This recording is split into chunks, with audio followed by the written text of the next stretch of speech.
विजु पट्टनायक राष्ट्रपति कि प्रधानमंत्री होइथान्ते तांको षड़यंत्रकारी यह कराई देई नाहंती किंतु से समस्त को क्षमा कर देइछंती। बीजेपी सरकार तांको नाँ को लिभाइबा को चेष्टा करुछंती, तांको नाँ रे योजना को लिभाई देबा को उद्यम करुछंती।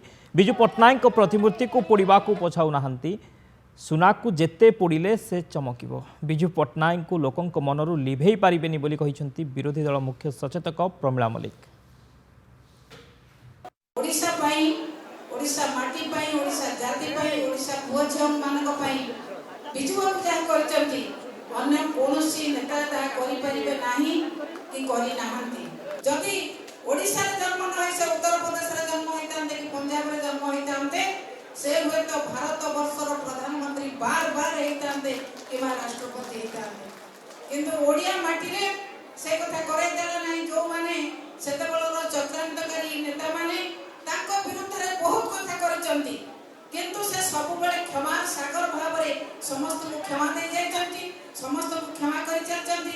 ଆଜି କିନ୍ତୁ ଯୋଉ ସରକାର ଚାଲିଛି ସେ ସରକାର ବିଜୁବାବୁଙ୍କ ନାଁକୁ ଲିଭାଇ ଦେବାକୁ ଚେଷ୍ଟା କରୁଛନ୍ତି।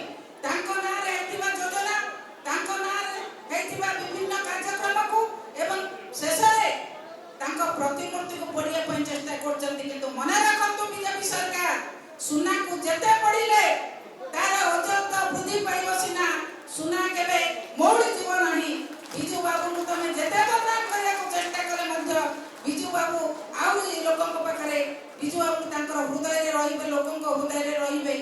ଆପଣମାନେ ଯେତେ ଚେଷ୍ଟା କଲେ ମଧ୍ୟ ତାଙ୍କୁ ସାଧାରଣ ଲୋକଙ୍କ ମନରୁ ହଟାଇ ପାରିବେ